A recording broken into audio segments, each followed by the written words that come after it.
Hello. So I want to talk about MD2 Hard and tanks. So the thing about MD2 Hard, right, is that as we all know at this point, that the enemies roll super high numbers that most characters won't be able to clash unless they pop an ego. But even then, when you pop too many egos, you will eventually just lose sanity, and then the chance to roll hits becomes RNG. So because of that, tanks actually do play quite an interesting role in that you only need tanks for floor 5, and then you just unga bunga your way through 1, 2, 3, and 4, accumulating as much ego resources as possible, and then when you fight the boss, you use your ego resources to clash, but you also use your tanks to eat some of the attacks. So what's the point of that? Is that you are effectively saving a few actions, because sometimes your tank gets hit by 2 moves. You intercept one and then you get hit by one. So but like that, right, you are saving 2 egos to clash those, and you are saving your sanity for future ego usage, right? So honestly, tanking is actually quite good to help stall for a little bit of time, especially against enemies like Brass Bull. Brass Bull, you need to wait until the head grows back. Then, sorry, not the head grow back. The head grows, right, eventually, and then you break the head and you stagger the boss. And then my form empties, you can just use that to intercept attacks that you don't really want to be clashing, which is, I mean, honestly, my form empties is pretty damn annoying no matter what, and mitigating some of those billions of moves. There's like what, 4. There's like 4 plus 3, right? It's like 7 moves every single time, so you will be mitigating quite a lot, especially since Bull is only 4, so tanking 2 moves from Bull is already 50%. But for my form empties, you really need to be clashing a lot of things at the same time. So tanking is really good at buying you space and time. So who are the best tanks in this regard? The thing is, evasion as a tanking method is just straight up gone. So what happens is that your evasion skills only go up to 15, so it just doesn't work.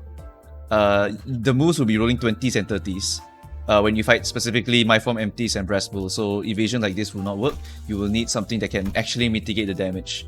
You also need to make sure you have the right types. That's very important, because even though Rhino Meursault has a passive that gives him protection and a counter skill that gives him protection, unfortunately, against Bull does a shit ton of blunt damage. It will break through his protection and kill him. So it just doesn't work against certain enemies. So you need to make sure your typings are correct. And in this role, right, I've so far only identified maybe 3 characters that I think are really good options for tanking. Let's talk about Rhino. Why is Rhino so good? Because Rhino straight up resists blunt. The only thing you have to watch out is piercing. My form empties, there are some piercing moves. I think the boss itself does pretty much all piercing, so never try and intercept a move from the boss. You can intercept from the others because they do varied amounts of damage, right? But anything that is blunt, this character just eats all of it. So you will be able to mitigate a crap ton of damage. I remember some people saying they tanked like 700 plus damage with their Rhino by the end of the dungeon, yeah. Very strong character actually. And when he's defending, he's also gaining charge count, and when you accumulate that much charge count from all your defendings that you'll be doing, you can actually, you know, go fast. Yeah. And going fast means you can get to intercept the boss's moves, because usually the boss sometimes can roll like 5, 6, 7 sometimes.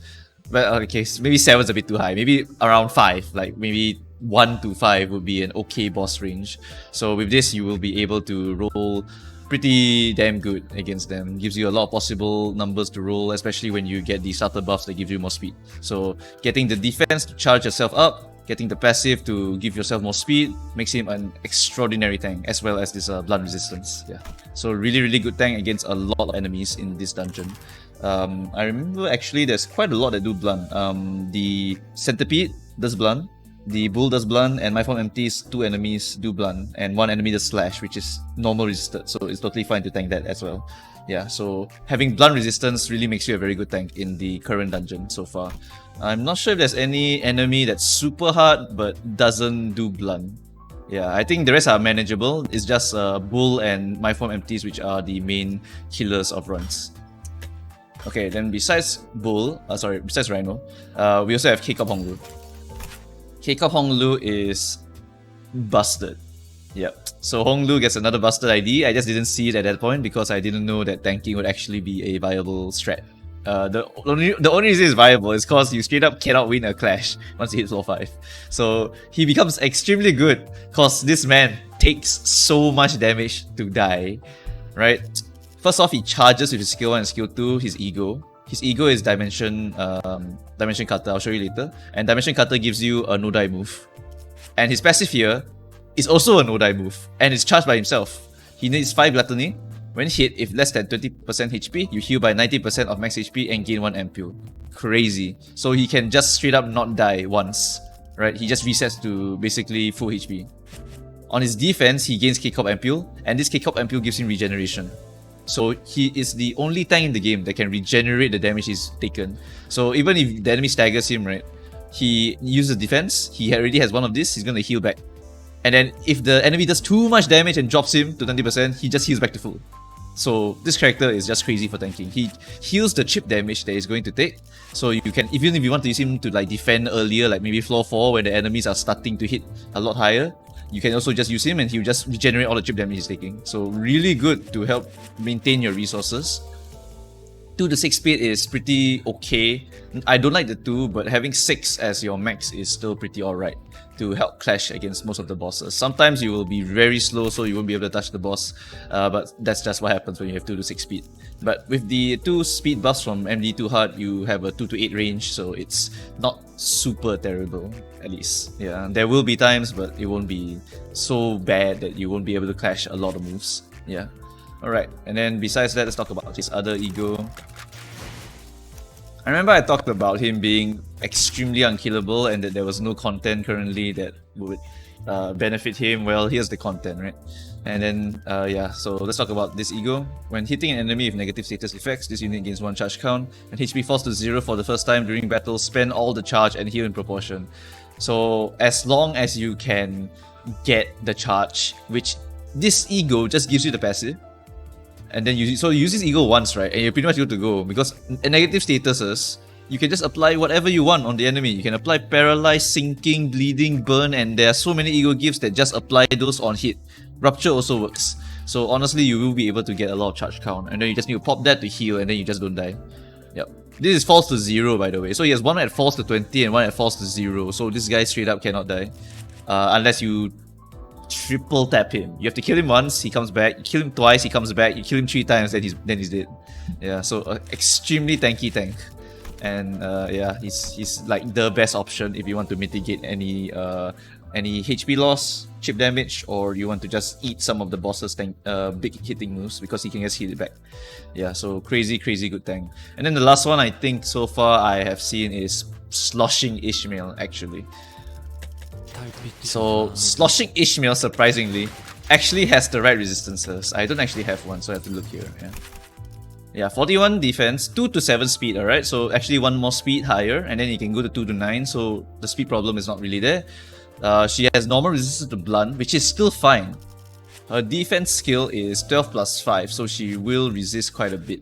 So actually, this character, right, is basically the budget version of the other 2 tanks that I mentioned. So she's actually a good option because she only has a normal resistance to blunt.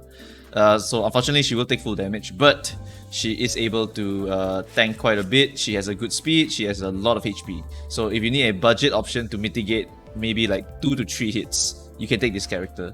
Rhino is ultimately better because he has the proper resistance against the enemies that I mentioned. But if you really want to try bringing a tank character and see just how useful it is to have a sacrificial pawn to just eat shit that you don't want to eat, you can try bringing Sloshing. She has performed pretty well from what I've seen from some of the budget runs. But yeah, basically you should try to get Corp Hong or Rhino Meursault. Besides that, yeah, I can't really find another good tank that has blunt resistance. Yeah, this one is fatal to blunt. Maybe base Meursault. Base Meursault could work, but it's probably the most budget version because of this guard being really bad and his speed being absolutely ass. No, sorry. His speed is 2 to 3. There's no way. Yeah, 2 to 3 speed is just not going to work when you want to intercept an attack from another person. Maybe Sun Shower could work. Sun Shower has proper defense here, even though he's I mean, he does have his protection. Yeah, maybe Sun Shower could work as well. 3 to 5 speed is a bit shit, but with the speed, I guess you need the speed starter buffs. You really do need the speed starter buffs to make this guy work. Otherwise, your speed is 3 to 5. It's very hard to outspeed some enemies. This all, of course, doesn't matter if you want to use Bind, because if you use Bind, then or Bind or Yisang's Ego, that it gives everyone more speed, so you can intercept. Yeah, so as you want to build for that, then you don't really need the speed buffs. So feel free to use Snag Harpoon. Feel free to use Crow's Eye, which is their base egos, to try and make it so that your tanks can intercept. Although using an ego to set up the defense skill is a bit of a wasted ego. You kind of just want them to be able to do it by themselves. If not, then you just have to use. If not, you're only saving basically 1 ego sometimes, or basically net 0 egos. Yeah, so honestly, not a very good option to use a setup to set up for the tanking. But yeah, that's it for this video actually. All I have is just findings from what I've been looking around. If you have a favorite tank that you like to bring into the dungeon, feel free to let me know. In fact, I think Corp Hong Lu has actually soloed the entire MD2 Hard. That's how strong he is. So yeah, Corp Hong Lu, if you don't have him, you can consider getting him. But wait for Dawn Banner and then wait for the Summer Banner first, and then you can try and spark for him. Otherwise, yeah, I wouldn't recommend getting him now. The fact is, right, if you are thinking about pulling for any of these 2 characters right now, I would recommend you to not pull for them, because we still need to wait for the future banners coming out. We have Dawn coming out. I want to see what Dawn does. She looks pretty interesting. And then I also want to see what the summer banner is. So as of now, I wouldn't recommend getting any tanks. But if you do have one of these tanks, feel free to run them. You will find that it's very comfortable to run them along with your main team. Yep. And besides that, yeah, I have nothing else to say. Of course, if you still want to go and spark the characters just to try it, have fun. This is ultimately a single player game, so honestly, whatever you want to do, you just do. Alright, that's it for this video. Thank you all for watching. Bye bye.